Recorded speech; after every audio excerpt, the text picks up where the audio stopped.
경증 환자 줄이기 대책에 대해서 한번 고민해보고 이야기해보는 시간을 가지려고 하는데, 정부 시범사업으로 병원 3곳을 선정했는데 보통 대학병원이라 부르는 상급종합병원에서 외래진료 부분에 경증 환자를 진료 안 보고 돌려보내면 연간 최대 900억 원의 세금 지원을 해준다는 정책에 대해서 지난 영상에서 얘기를 했죠. 여러 대책들을 이야기하고 문제점에 대해서도 이야기하고 건보노조에서도 비판한 것을 이렇게 언급해보고, 그리고 제가 고민해본 부작용과 이를 역이용해서 제도를 어떻게 악용해가지고 꼼수로 수익을 더 끌어올리는 방법은 뭐가 있을까에 대해서 이야기를 했는데, 자세한 것은 요 위에 나오는 그 영상을 참고해 주시면 좋을 것 같고, 여기서 좀 부족했던 부분이 의사가 진료를 보고 경증이라고 판단을 해서 돌려보내는가, 아니면은 간호사 등 의료인이 돌려보내는가에 대한 문제가 있어요. 좀 찾아봤는데 자세히는 안 다루더라고요. 근데 현재 심평원 전산에 3차 의료기관에서 2차, 1차 의료기관으로 환자를 회송하는 시스템이 있다고는 하더라고요. 그대로 이 정책에 그 시스템이 적용될지, 아니면은 어떤 사설업체를 써가지고 민간과 협업을 해가지고 새로운 것을 구축할지는 모르겠지만, 응급실의 경우에는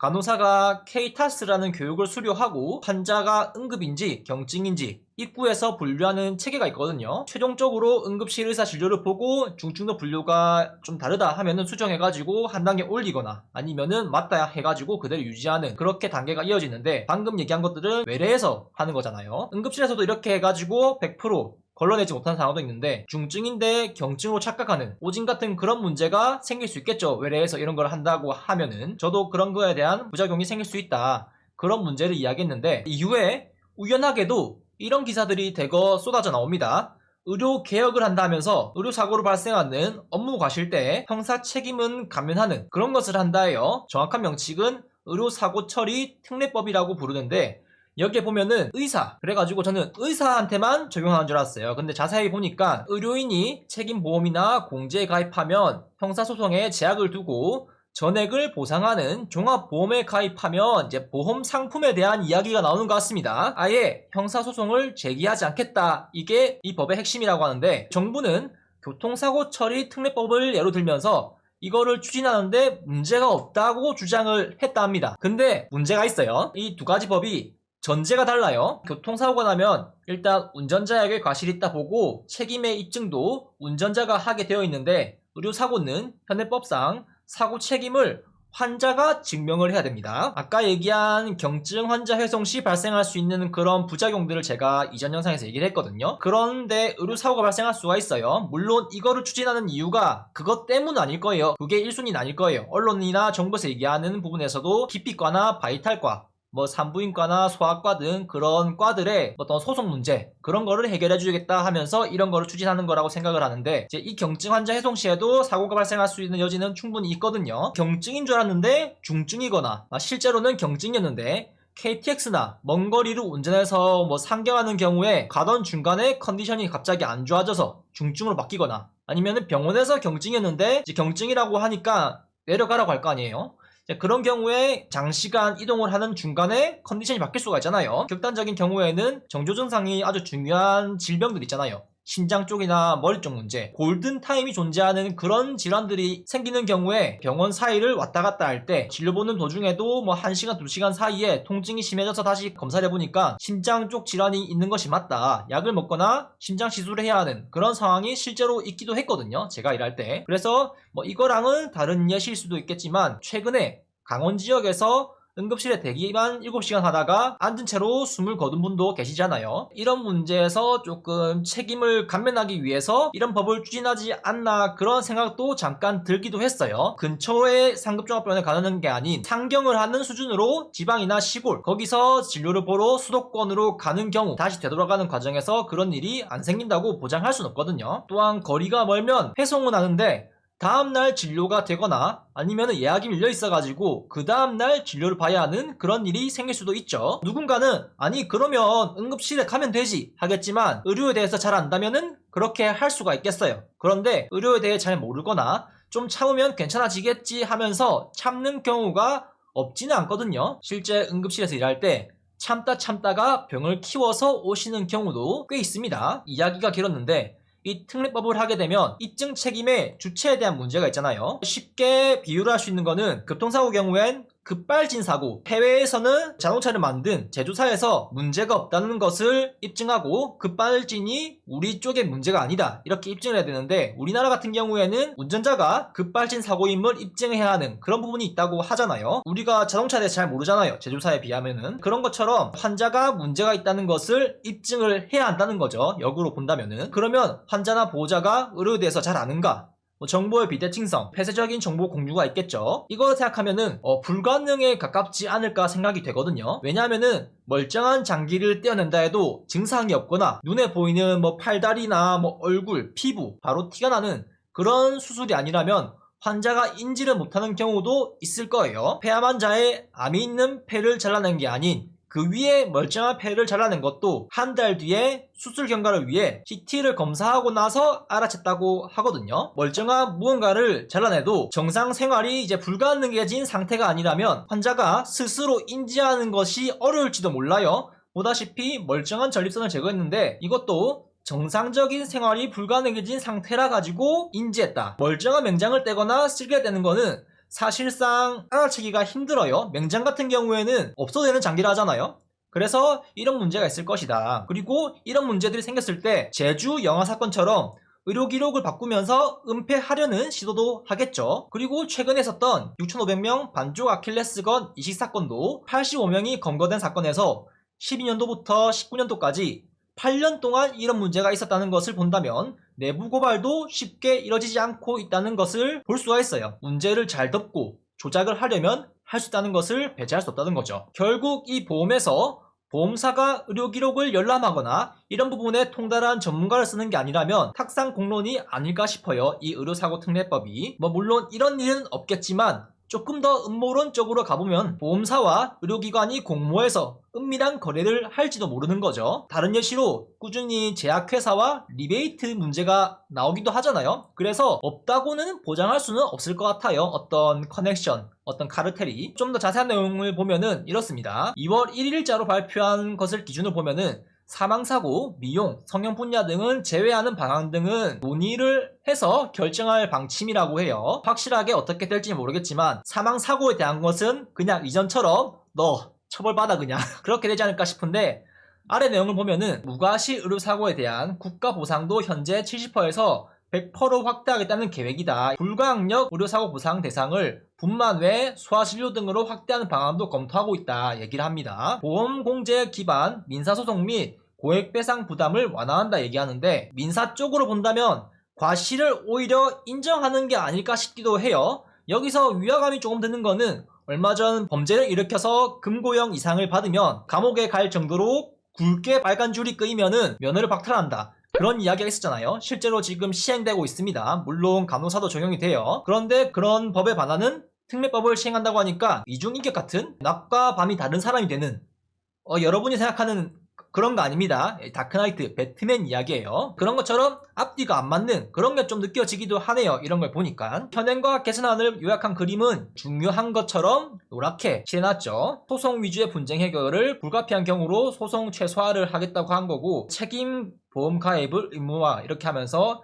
이 파일을 밀어넣은 걸 보이죠. 분만 한정 최대 3천만원 배상을 다른 분야로도 이렇게 확대하겠다, 인상을 하겠다. 아까는 70%를 100%로 인상하겠다 했으니까 이 금액이 더 늘어날 것 같아요. 그리고 필수 의료도 이렇게 한다고 하는데 이게 저는 더 문제라고 생각을 해요. 왜냐하면은 보상을 높여줄수록 나중에 책임을 져야 될 그런 부분이 높아질 수가 있거든요. 그래서 이거에 대한 걱정이 23년도 12월 기사에도 한번 나온 게 있습니다. 청년의사에서 나온 기사이고, 제목은 통상 의사 아닌 교수에 맞춰진 의료 감정이 법원 눈높였다. 기사 중간에 중요한 내용만 좀 발췌를 했습니다. 특히 민사소송을 먼저 제기한 뒤 그 결과를 이용해 형사소송을 진행하는 게 대세로 자리 잡았다. 형사에 비해 민사소송은 의료진 과실이 인정될 가능성이 높기 때문이다. 그래서 환자가 병원을 상대로 먼저 민사를 제기하고 병원 과실 책임을 인정받은 다음 관련된 개별 의사들을 형사고소한 사건들이 존재하고요. 민사는 형사보다 의사의 과실이 인정될 가능성이 높다. 그런 게 오피셜이라고 얘기를 하는 것 같아요. 민사소송에서 과실이 인정되었다, 승소를 하게 돼가지고 배상을 받는다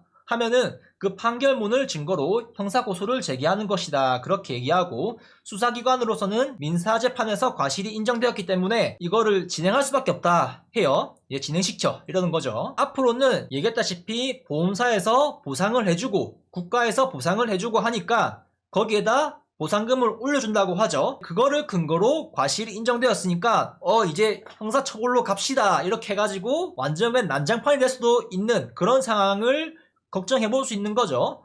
아니면은 환자분 형사소송으로 안 가는 대신 저희가 보상금 조금 더 얹어 드릴게요 하면서 진행하는 형태도 나오지 않을까 싶어요. 결국에는 보험료가 오를 여지가 다분하죠. 할증이 붙거나 보험가입에 대한 최초 기반은 다졌으니까 어떤 형태로 보험이 변할지 모르는 일이죠. 이거는 추후에 어떻게 될지 조금 진행 상황을 봐야 될 것 같은데 총선용으로 지지율을 끌어올리기 위한 시도 또는 효과가 미비하거나 반발이 심하거나 부작용이 심해서 시범사업만 하다가 접는 그런 부분일 수도 있겠어요. 병원만 경증 환자를 돌려보내면 효과가 미비하니까 환자 쪽에서도 협조가 되어야 되잖아요. 그래서 2월 5일날 이런 보도가 일제히 나옵니다. 병원에 안 가면 돈 줄게 이건데 12만원 환급이라니까 현금으로 주는 건가? 그런 생각이 잠깐 들었거든요. 생각보다 괜찮은데 싶겠지만 자세히 보니까 건강 바우처 제도라 해가지고 현금으로 주는 게 아닌 건강관리에 사용할 수 있는 바우처로 되돌려주는 방안 이렇게 얘기를 합니다. 정부가 지정해놓은 한정된 이용시설에서 사용 가능한 것이에요. 이제 현금 12만원이 아니란 뜻입니다. 건강관리의 정의와 범위가 얼마나 될지 모르겠지만 일단 준다고는 하고 이거를 빠르면은 올해 12월 말에 젊은 사람들 대상으로 먼저 하고 확대를 한다고 해요. 이거를 본인만 사용 가능하게 귀속해서 주는 게 아니라면은 나중에 당근마켓에 건강바우처 상품권 팝니다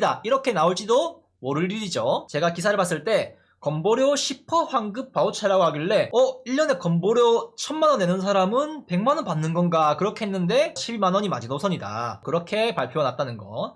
일단 연간 병원을 4회 미만 3번까지 방문할 경우에는 전년도에 낸 건강보험료를 최대 12만원까지 돌려주는 제도가 병원 이용이 상대적으로 적은 20에서 34세 청년층을 대상으로 이르면 연말부터 시범 운영된다. 그리고 밑에 좀 다른 얘기인데 연간 365회 넘게 불필요하게 외래 진료를 받는 이른바 의료 쇼핑 환자는 올해 7월부터 진료비 본인 부담률이 90%로 오른다 이렇게 얘기하거든요. 뒤에는 국민 1인당 평균 외래 이용 횟수는 한국이 1년에 평균 16회 정도라고 해요. 근데 이게 좀 뭔가 이상하죠? 통상적으로 건강보험 가입자는 본인 부담률이 의원에서 외래 진료를 받으면은 감기 걸려서 병원 한번 가면은 3,000원, 4,000원 내고 오잖아요. 그거를 3배 정도 올린다는 거죠. 그런데 365회라는 이 기준이 어떤 거냐면은 주말에는 병원이 안 하잖아요. 그러면은 하루에 거의 2번 꼴로 병원을 가는 건데 그런 사람이 있다는 게 저는 진짜 신기해요. 이런 거 보면은 이것도 조금 기준을 좀 내야 되지 않을까 싶어요. 다시 건보료 12만원 돌아와가지고 20에서 34세 사이의 청년층이라고 얘기하잖아요. 병원 이용이 상대적으로 적은 이 나이면은 시술이 필요한 수준이 아니라면은 스스로 회복할 수 있는 그런 나이가 아닌가 싶거든요. 그리고 아파도 병원에 가지 않고 12만원 환급 받을래 그렇게 하면서 아파도 참고 버티는 경우가 있을 거예요.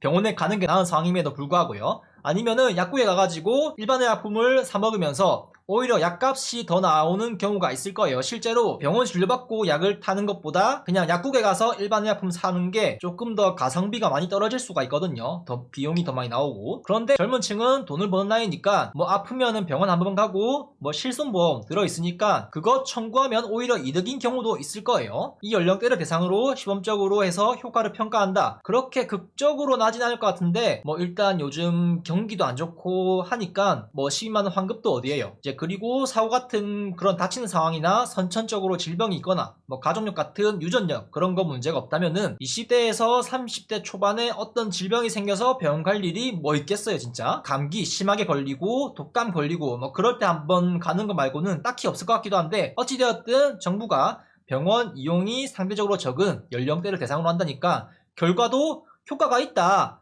이렇게 착시를 보여줄 수 있는 그런 집단이 아닐까 싶기도 해요. 시범적으로 한 다음에 전 연령으로 확대를 한다는데 저는 이제 여기서 문제가 커질 거라고 봅니다. 고령층으로 간다면 어떻게 될까? 제가 예전에 응급실에서 일할 때 노인분들은 참다가 병을 키워서 오는 경우가 적지 않게 있었거든요. 크게 보면은 두 가지예요. 진짜 병원비 문제나 가기 싫어가지고 참다가 오는 경우가 첫 번째고, 두 번째는 증상이 안 나타나가지고 그냥 모른 채 지내다가 진짜 안 좋아져가지고 오는 경우가 있습니다. 비유를 하자면은 간암 같은 경우에 간암이 70% 정도 진행되어야 증상이 나타난다, 그런 이야기가 있듯이 노인의 경우도 폐렴이 걸렸는데 뭐 열도 안 나고 기침도 안 하고 해가지고 모르고 있다가 어느 날 컨디션이 안 좋고 기력이 떨어지고 잘 못 걷고 막 그래가지고 119 신고되어서 왔는데 폐렴이 상당히 진행되는 경우도 실제로 있어요. 그리고 나이가 들수록 이 문제는 더욱이 더 커지겠죠. 70세 이상의 사망 원인 1위가 폐렴이라고도 합니다. 그리고 실제 65세 미만 성인의 폐렴 사망률은 10만 명당 3명인데 노인의 경우에는 10만 명당 209명, 거의 70배 정도 높아진다. 뭐 이쯤 되면은 이제 이런 부분까지 고려가 되어서 너무 사회가 고령층으로 가니까 노인 인구를 감축할 계획을 하기 위해서 큰 그림을 그리고 있는 게 아닌가 싶기도 한데, 뭐 이런 음모론적인 생각은 잠깐 접어두고 왜 이런 정책을 생각을 하고 추진했을까 고민해 본다면은 저는 이 데이터 때문에 그런 게 아닐까 싶어요. 응급실에서는 K탁스라고 환자가 응급한지 비응급인지 경증인지 그런 거를 분류하고, 저도 실제로 이런 것을 했어요. 부산에 가가지고 교육받고 해가지고 이거를 분류하고 전산에 입력하면은 중앙전산 시스템 같은 이제 네리스라고 하거든요. 그런 거에 전송되어 가지고 전국적으로 데이터가 쌓여요. 이런 데이터가 쌓여가지고 언론에 나온 기사들을 보면은 최근 3년간 응급실 경증 환자 이용 현황을 300만 명이 넘는다, 50% 넘는다, 이런 비율을 이용하고 있다, 그런 조사가 있었고, 이제 여기 보면은 300만 명이 넘었죠. 330만 비율이 50%가 넘었고, 2020년 1, 2분기 1월에서 6월까지 이거는 129만 건이에요. 아마 코시국이라 가지고 좀 많이 줄어든 것 같습니다. 비슷한 추이라고 한다면은 165만쯤은 돼야 되거든요. 근데 아직 많이 미달인 거죠. 그 이유는 어떨까 해가지고 궁금해서 찾아봤는데 21년과 22년 응급실 통계 연보를 보면은 4, 5등급이 경증 또는 비응급이라고 얘기하거든요. 비율 자체는 줄어들었고 코시국이라 그런지 이 절대적인 환자 수도 330만 명에서 244만으로 이렇게 줄었습니다. 하지만 최근에는 또 증가하는 추이를 보이고 있죠. 250만으로. 절대값과 비율은 줄었지만 다시 오르고 있다. 그리고 응급으로 분류되는 1, 2, 3등급도 늘어나는 것을 볼 수가 있어요. 요약하면은 그냥 경증이 많다, 그리고 이제 응급실 안정으로만 얘기했을 때 그런 거예요. 코시국의 여파인지 경증 비율도 조금 줄었고 절대적인 수치도 과거에 비하면 많이 줄었다, 그런 게 이번 정책에 유효할 거라고 생각했나 싶기도 하고, 또 하나를 더 보면은 119 구급 서비스 통계 연보를 참고했을 때 실제 코시국의 전체적인 환자는 감소했어요. 2019년 대비 20년은 13% 감소했고 19년 대비 21년은 2.5% 감소했어요. 하지만 점점 오르고 있죠. 저도 일할 때 응급실에서 코시국에 일을 했었거든요. 일할 때 코시국에 응급실에 문의 전화가 많이 왔습니다. 제가 이렇게 아픈데 가야 하나요? 거기에 역병 걸린 환자 오지 않았나요? 막 그런 전화가 오면서 엄청 걱정을 많이 하더라고요. 올 것 같은 느낌으로 전화를 끊었어요. 근데 언제 오나 기다렸는데 안 오더라고요. 그런 게 조금 많았어요. 제가 빨간 색깔로 이렇게 칠한 부분 있잖아요. 빨간 칠 안 한 것들은 코시국과 비교했을 때 여전히 줄어있는 상태란 거죠. 보면은 이렇게 확실히 나이가 어릴수록 줄었습니다. 특히 애기들 같은 경우에는 그냥 집에서 좀 보고 그런 게 있었나 봐요. 20에서 29세가 조금 오르기도 했는데 30대, 40대, 50대는 코시국 이전만큼 아직 회복세를 안 보이고 있죠. 119 이용률을 보면은. 그리고 60세 이상은 이용률이 증가한 것을 볼 수가 있고요. 이런 것을 본다면은 코시국의 여파인지 다른 요인이 작용했는지 모르겠지만 저는 코시국 때문에 이렇게 좀 줄어든 것 같아요. 이제 이런 것을 본다면 실제 응급실 통계에도 경증 환자의 비율이나 경증 환자의 절대적인 수치는 한때 감소한 것을 보였고 119 통계치를 참고했을 때 이런 감소치를 보였으니까 아파도 병원 안 가고 버틸만해, 그런 비율이 있을 거라고 가정을 하고 그런 데이터 분석에서 이런 정책을 내지 않았을까 싶어요. 그런데 저는 이것을 보고 무언가 이상하다, 위화감이 든다는 것을 느꼈거든요. 뭔가 말로 표현하기엔 애매해서 표로 만들어봤는데, 여러분들은